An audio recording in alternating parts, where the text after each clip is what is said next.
அனைத்து அன்பு உள்ளங்களுக்கும் இனிய காலை வணக்கம்.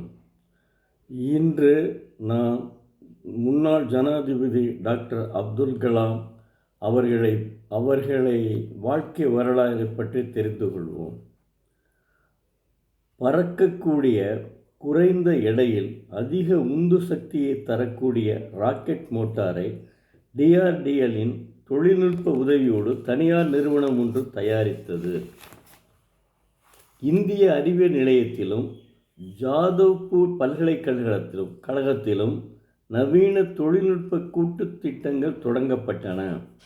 கல்வி நிலையங்களின் வெவ்வேறு துறைகளிலிருந்து டிஆர்டிஎல்லுக்கு அந்தந்த திட்டங்களுக்கு ஏற்ற நிபுணத்துவ உதவி கிடைக்க வழிவகை செய்யப்பட்டது. இந்திய அறிவியல் நிலையத்தில் பேராசிரியர் ஐஜி சர்மா தலைமையில் பல திசைகளில் ஏவுகணைகளை செலுத்தும் வசதி கொண்ட ஆகாஷ் ஏவுகணைக்காக வான்வெளி பாதுகாப்பு சாப்ட்வேரை உருவாக்கினார்கள். அக்னி ஏவுகணையில் பொருத்தி வைத்து செலுத்தக்கூடிய குண்டுகள் பற்றிய உதாரணத்தை எடுத்துக்கொள்ளலாம். அக்னி என்பது இரண்டு கட்ட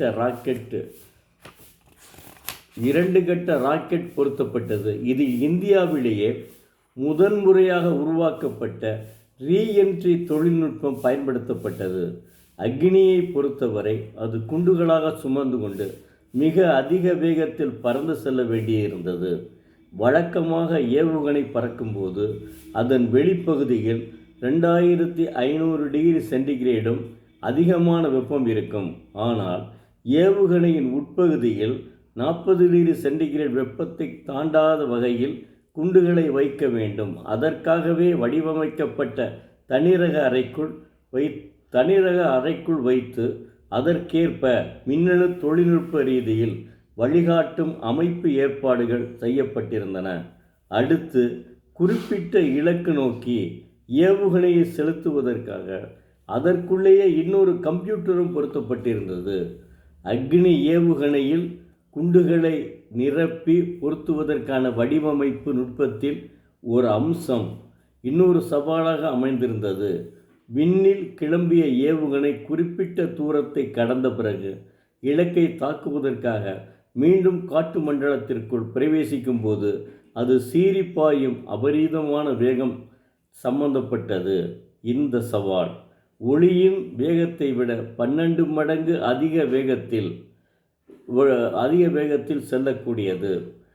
இந்திய அறிவியல் நிலையத்தில் திறமை வாய்ந்த 4 இளம் விஞ்ஞானிகள் திரவ இயக்க அறிவியல் துறையில் பணியாற்றி கொண்டிருந்ததை கண்ட பேராசிரியர் SM தேஷ்பாண்டே அவர்கள் மூலமாக இதற்கான ஒரு குறிப்பிட்ட ரக சாப்ட்வேரை உருவாக்கினார். வேகமாக திரவம் இடம்பெயரும் போது அதில் என்னென்ன மாற்றங்கள் உருவாகும் என்பதை கம்ப்யூட்டர் மூலம் கண்டறிய தேவையான சாப்ட்வேர் உருவாக்கினார்கள். ஏவுகணை செல்லக்கூடிய பாதையினுடைய மாதிரி வடிவத்தை உருவாக்கி தரும் அனுகல்பனா என்ற சாப்ட்வேரை உருவாக்கியது இன்னொரு சாதனை. பல திசைகளில் ஏவுகணைகளை செலுத்தும் திறனை ஆகாஷ் ரக ஏவுகணை சாதனத்திற்கு வழங்கக்கூடிய இந்த சாப்ட்வேரை உருவாக்கியவர் இந்திய அறிவியல் நிலையத்தினுடைய பேராசிரியர் ஐஜி சர்மா. எந்த நாடும் நமக்கு இப்படிப்பட்ட சாப்ட்வேரை கொடுத்திருக்காது. நமது நாட்டிலேயே நாம் இதை சொந்தமாக உருவாக்கி கொண்டு விட்டோம். மீண்டும் நாளை டாக்டர் அப்துல் கலாம் அவர்களினுடைய வாழ்க்கை வரலாற்றை பார்ப்போம். அனைத்து அன்பு உள்ளங்களுக்கும் என்னுடைய அன்பான வேண்டுகோள், தினந்தோறும் ஒரு திருக்குறளை படியுங்கள், அதன் பயனை அனுபவியுங்கள். நன்றி.